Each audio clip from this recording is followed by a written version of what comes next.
Hébreux 13, 8. Jésus-Christ est le même hier, aujourd'hui et éternellement. Amen. Jésus-Christ est le même hier, aujourd'hui et éternellement. Ça veut dire ce qu'il a fait hier, aujourd'hui on n'a pas modifié. Ça reste la même chose. Nous allons continuer dans Psaume 78e à partir du premier verset. Si Jésus-Christ est le même hier, aujourd'hui et éternellement, ce qu'a fait nos prédécesseurs, les apôtres, ce qu'a fait les prophètes, ce qui est recommandé par celui que Dieu a mandaté pour venir nous porter le message du salut, reste le même jusqu'à ce soir. Psaume 78e à partir du premier verset. Mon peuple, écoute mes instructions. Prêtez l'oreille aux paroles de ma bouche. J'ouvre la bouche par des sentences. Je publie la sagesse des temps anciens. Ce que nous avons entendu, ce que nous savons, ce que nos pères nous ont raconté, nous ne le cacherons point à leurs enfants. Nous dirons à la génération future les louanges de l'Éternel et sa puissance et les prodiges qu'il a opérés. Nous dirons à nos enfants les louanges de l'Éternel, les prodiges qu'il a opérés. Si Jésus-Christ est le même hier, aujourd'hui et éternellement, ce que nos parents nous ont raconté, nous dirons à nos enfants. Si ton père a servi Dieu et t'a raconté les voies du Seigneur et que tu as abandonné, c'est que tu es sous la malédiction. C'est que tu es sous la malédiction.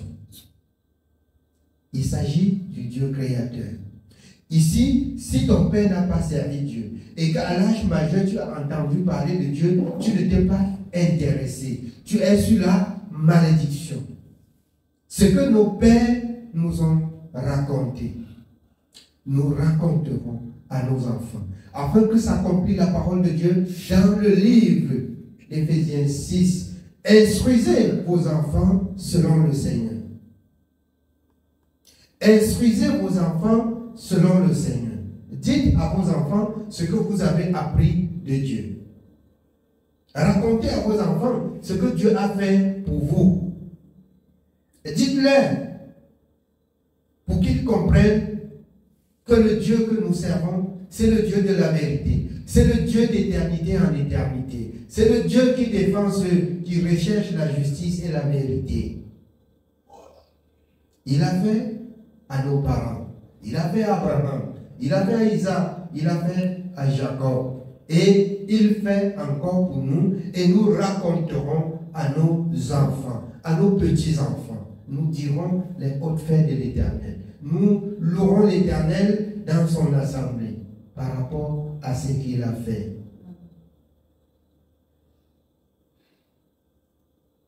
Dans la souffrance, alors, il m'a donné de lui donner gloire.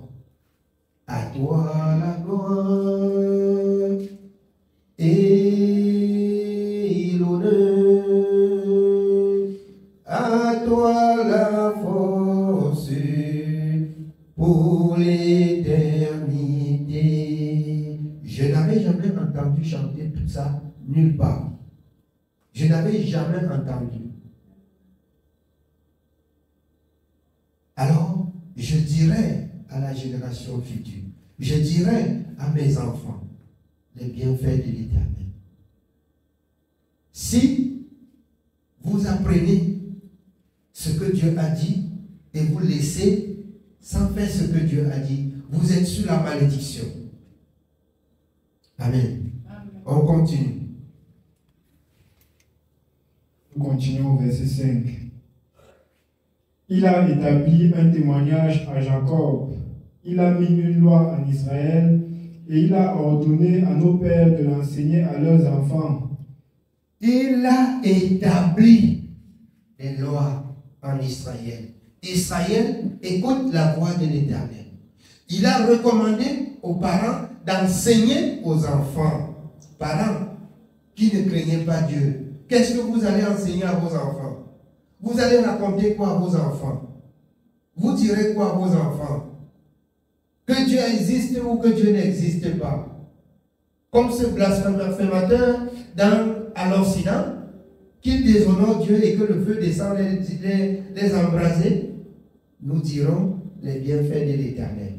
Nous raconterons les hauts faits de l'Éternel. Il est Dieu, il est tout-puissant. Si on ne l'écoute pas, si on ne le suit pas, on n'aura pas la paix. Écoutez bien. Écoutez bien le message. Si on ne le sait pas comme il se doit, comme il est recommandé, alors écoutez tout simplement que la parole de Romains 1, à partir du 13e verset, s'accomplira dans vos vies. Ayant connu le Seigneur, ne l'ayant pas glorifié et servi comme Dieu, il vous donne ainsi une puissance d'égarement. Vous qui appelez bien mal et mal bien, afin que vous vous donnez encore plus au mal. Dieu est Dieu. Il a créé l'homme et il a mis devant l'homme la vérité et la justice, le mensonge, le faux. Et il conseille l'homme de suivre la justice, la vérité. Alors, s'ils ont péri, à lui n'est point la faute. Et il a donné à Moïse de chanter ce cantique dans le livre de Deutéronome. La faute est à eux et à leurs enfants, parce qu'ils n'ont pas appris dès le matin ce que Dieu a dit pour la transmettre également à leurs enfants. La faute est à eux et à leurs enfants. On veut, quand on vient à l'église, qu'on embellit l'impureté, qu'on embellit l'impudicité, qu'on embellit le mensonge, qu'on embellit la mauvaise vie que vous menez avec vos enfants. Nous dirons, nous raconterons les bienfaits de l'Éternel. Nous dirons, selon les commandements de l'Éternel, comment servir Dieu, comment nos parents ont servi Dieu. Leur vie reste mentionnée dans le livre de la vérité. Et nous suivons les pas de nos parents. L'apôtre Paul l'a dit dans le livre d'Éphésiens 5. Si vous êtes des enfants de Dieu, marchez comme Jésus lui-même a marché. On continue. Nous continuons au verset 5. Il a établi un témoignage en Jacob, il a mis une loi en Israël, et il a ordonné à nos pères de l'enseigner à leurs enfants, pour qu'elle fût connue de la génération future, des enfants qui naîtraient, et que, devenus grands, ils en parlassent à leurs enfants. C'est de génération en génération. Je voudrais bien m'acquitter de ce serment. Dis la vérité. Zacharie 8, 16, chacun a son prochain. Remplis moi-même le devoir d'être parent. Remplir le devoir d'être parent, c'est être juste devant Dieu et parler aux enfants selon la justice. Là, tu remplis ton devoir. Tu remplis ton devoir. N'aie pas soutenu le mal et le mensonge. Pendant que le père dit, voilà le mal, la mère dit, ne fais pas. Vous allez rendre compte à Dieu. Pendant que la mère dit, voici la vérité, le père dit, c'est le mensonge. Vous allez rendre compte à Dieu. C'est la vérité. Oui, on continue. Nous continuons au verset 7. Afin qu'ils missent en Dieu leur confiance, qu'ils n'oubliassent pas les œuvres de Dieu et qu'ils observassent ses commandements. Alors que les enfants comprennent qu'ils vont mettre leur confiance uniquement en l'Éternel. Les enfants mettent leur confiance aujourd'hui dans la vie des parents, dans les biens des parents, dans la pensée des parents. Ils mettent ainsi la pensée de Dieu à côté. Parce qu'on pense que dès qu'on a un besoin, le parent accomplit le devoir. Le parent, son devoir, premièrement, c'est de chercher le royaume et la justice selon ce que Jésus a dit dans le livre de Matthieu. Quand il cherche premièrement le royaume et la justice, c'est la même chose qu'il doit transmettre à ses enfants, afin que les enfants aient dans le cœur la pensée de chercher premièrement le royaume et la justice, et non de se laisser entraîner par la vanité du monde qui met le monde en péril. Oui, on continue. Nous continuons au verset 8. Afin qu'ils ne fussent pas comme leur père, une race indocile et rebelle, une race dont le cœur n'était pas ferme et dont l'esprit n'était pas fidèle à Dieu. Écoutez, quand vous lisez 1 Corinthiens 10, la plupart furent infidèles après avoir connu la vérité et l'enseignement de Dieu. La plupart de nos parents. Une race infidèle. Et selon ce que Dieu a fait pour eux, selon ce que Dieu a fait pour eux, je voudrais même qu'on lise dans 1 Corinthiens 10, si vous permettez, prenez 1 Corinthiens chapitre 10. 1 Corinthiens chapitre 10, à partir du 5e verset. Mais la plupart d'entre eux ne furent point agréables à Dieu, puisqu'ils périrent dans le désert. La plupart d'entre eux ne furent point agréables à Dieu, puisqu'ils périrent dans le désert. Oui, on continue. Or, ces choses sont arrivées pour nous servir d'exemple, afin que nous n'ayons pas de mauvais désirs comme ils en ont eu. Ces choses sont arrivées pour nous servir d'exemple, afin que nous n'ayons pas en retour des mêmes mauvais désirs qu'ils ont eus et que Dieu les a traités ainsi. Oui, on continue.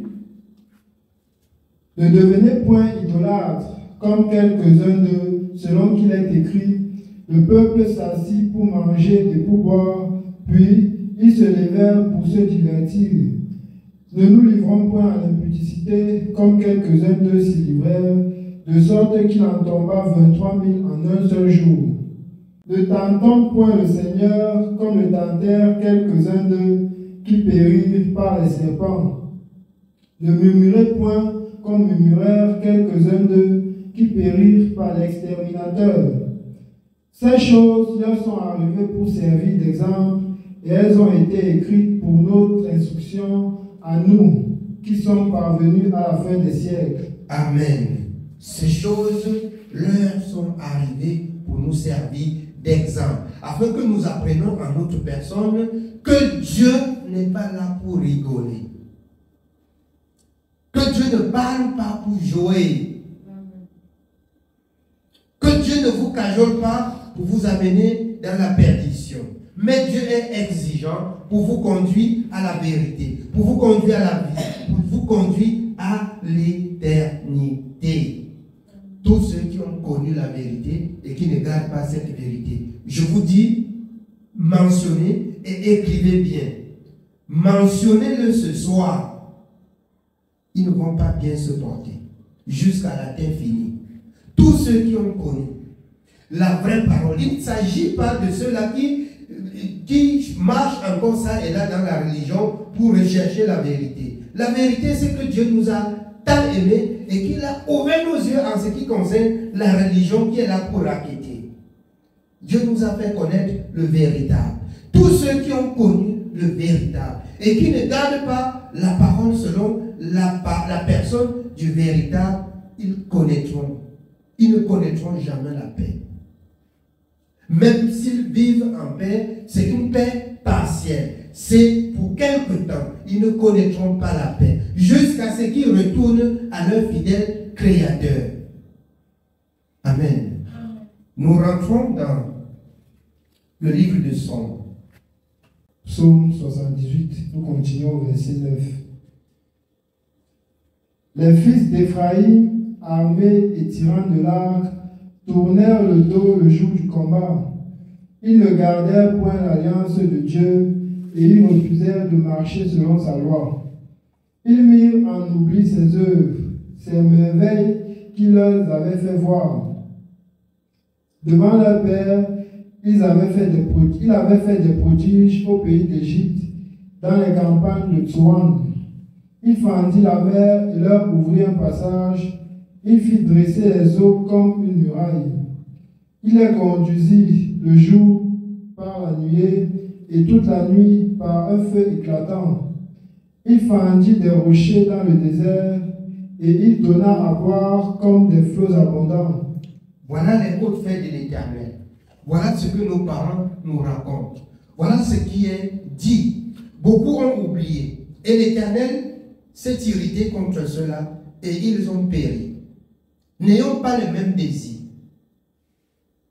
N'ayons pas le même désir. Il raconte ainsi nos parents.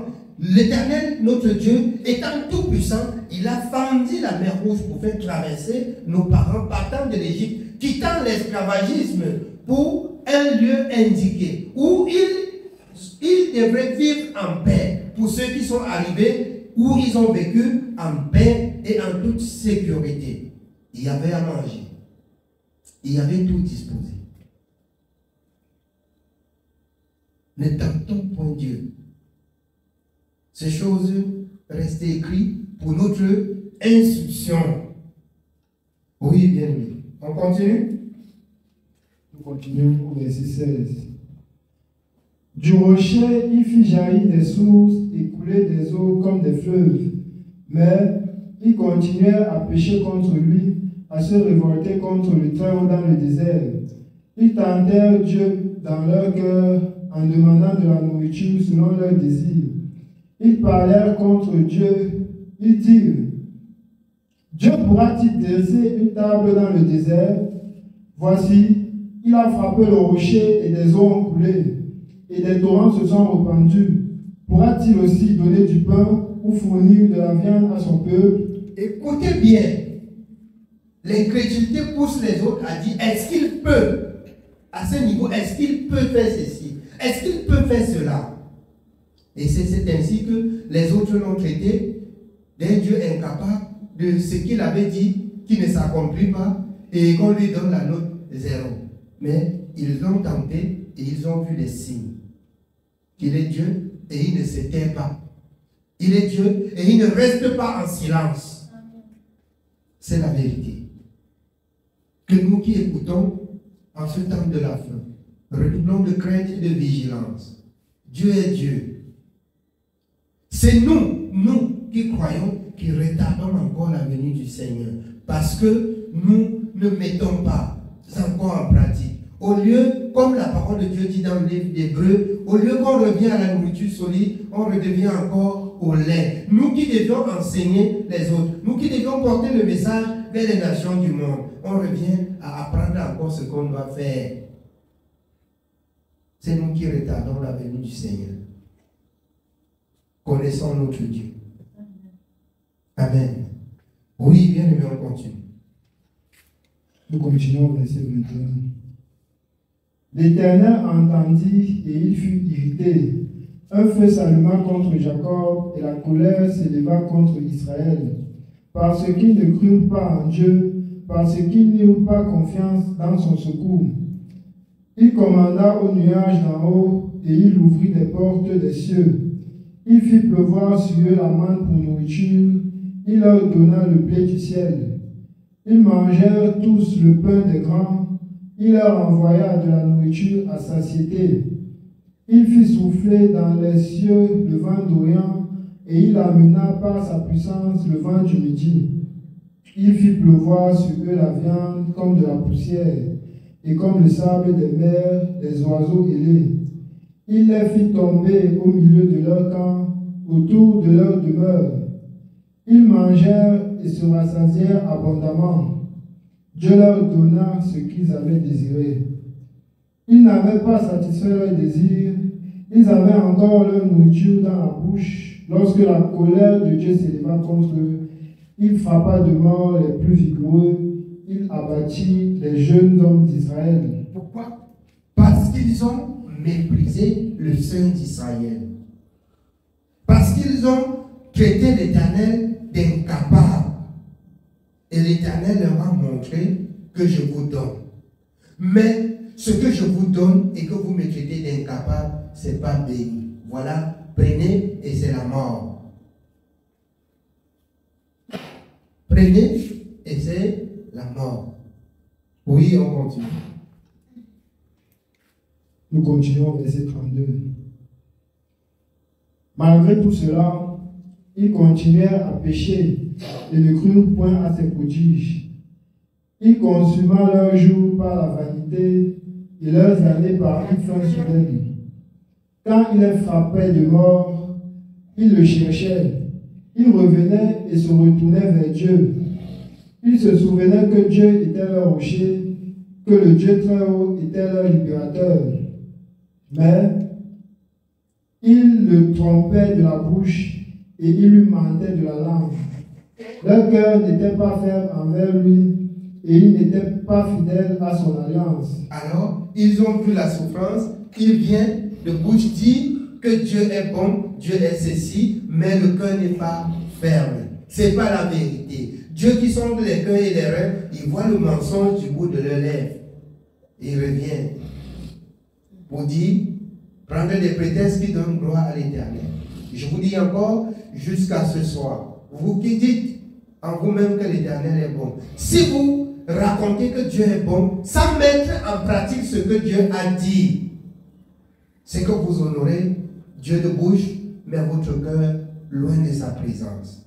Et c'est ainsi que la souffrance va vous envahir. Oui, on continue.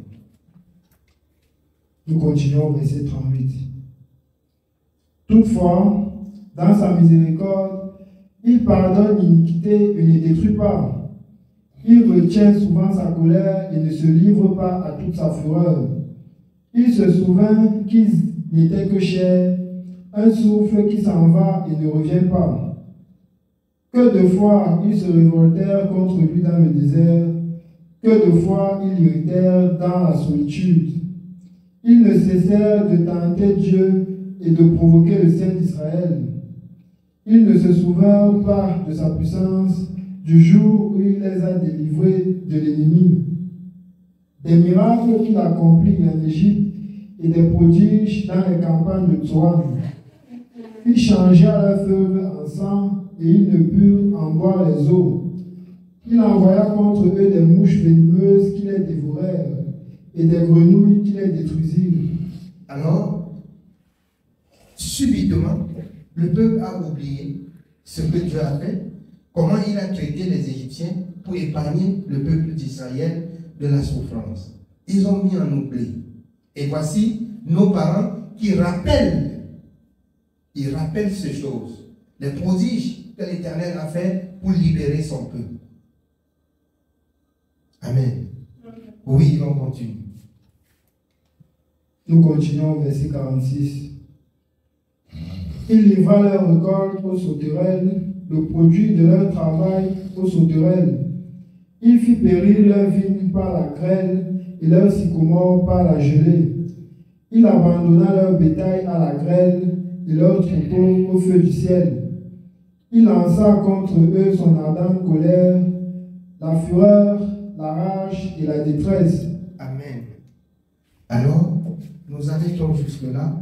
Vous voyez toute la colère de Dieu déployée pour sauver Israël. Et en chemin, Israël oublie rapidement ce que Dieu a fait pour lui, pour le libérer. Et dans le monde, je souffre, j'ai telle chose, j'ai tel problème. On te dit, voici si tu mets en pratique, tu lèves les mains, oh Jésus, je vais faire, Jésus, je vais faire. Quand tu te portes bien, tu mets en oubli sa parole. Quand tu te portes bien, tu dis, ah, Dieu n'est pas aussi si mauvais comme ça qu'il va oublier les gens comme ça. Ah bon? Dieu est juste. C'est un Dieu de justice. C'est un Dieu de vérité. C'est un Dieu saint. Pour ceux qui voudraient bien le servir, ils le serviront dans la sainteté et dans la vérité. Amen. Oui, bien-aimé. Nous continuons au verset 49. Il lança contre eux son ardente colère, la fureur, la rage et la détresse, une troupe de messagers de malheur. Il donna libre cours à sa colère il ne sauva pas leurs âmes de la mort, il livra leur vie à la mortalité. Il frappa tous les premiers-nés en Égypte, les prémices de la force sous les tentes de Cham. Il fit périr son peuple comme des brebis, il les conduisit comme un troupeau dans le désert. Il les dirigea sûrement pour qu'ils fussent sans crainte, et la mer couvrit leurs ennemis. Il les amena vers sa frontière sainte, vers cette montagne que sa droite a acquise. Il chassa devant eux les nations, leur distribua le pays en héritage et fit habiter dans leur temps les tribus d'Israël. Écoutez bien, tout ce que Dieu a fait, jusque-là, Israël s'est rebellé et beaucoup sont morts. Et la parole ce soir, dans 1 Corinthiens 10, nous dit cela fut ainsi pour nous donner un exemple à suivre, soit dans la rébellion et péri, soit dans l'obéissance et réussi. C'est ainsi que Dieu a aimé Israël. Et la plupart d'entre eux, le peuple en Israël, n'ont pas aimé Dieu. Amen. Amen. Oui. Nous continuons au verset 56. Mais ils tentèrent le Dieu très haut et se révoltèrent contre lui, et ils n'observèrent point ses ordonnances. Ils s'éloignèrent et furent infidèles comme leur père. Ils tournèrent comme un arc trompeur. Ils l'irritèrent par leur haut lieu, et ils excitèrent sa jalousie par leurs idoles. Dieu entendit et il fut irrité. Il repoussa fortement Israël. Il abandonna la demeure de Silo, la tente où il habitait parmi les hommes. Il livra sa gloire à la captivité et sa majesté entre les mains de l'ennemi. Il mit son peuple à la merci du glaive et il s'indigna contre son héritage. Le feu dévora ses jeunes hommes et ses vierges ne furent pas célébrées. Ses sacrificateurs tombèrent par l'épée et ses veuves ne pleurèrent pas. Le Seigneur s'éveilla comme celui qui a dormi, comme un héros qu'a subjugué le vin. Il frappa ses adversaires en fuite, il les couvrit d'un opprobre éternel. Cependant, il rejeta la tente de Joseph et il ne choisit point la tribu d'Éphraïm. Il préférera la tribu de Juda, la montagne de Sion qu'il aimait. Et il bâtit son sanctuaire comme les lieux élevés, comme la terre qu'il a fondée pour toujours. Il choisit David, son serviteur, et il le tira des bergeries. Il le prit derrière les brebis qui allaitaient pour lui faire paître Jacob, son peuple, et Israël, son héritage. Et David les dirigea avec un cœur intègre et les conduisit avec des mains intelligentes. Amen. Amen. Que l'Éternel soit béni. David, l'homme selon le cœur de Dieu, choisit et prit derrière les bêtes pendant que les autres pensaient qu'ils étaient trop grands. Dieu a dit, je vais vous confondre. J'ai vu un homme derrière les brebis là, il est fidèle dans son travail. Alors, c'est pour cette raison que la parole de Dieu nous recommande d'être fidèles dans les moindres pour qu'il nous accorde ce qui est élevé. Que ce soit dans son service, que ce soit dans ce que nous faisons partout là. Nous devions être justes. Marchons dans la justice, car l'Éternel notre Dieu est juste dans toutes ses voies. Qu'il soit béni, qu'il soit glorifié et que la gloire et l'honneur lui reviennent au nom de Jésus-Christ. Amen.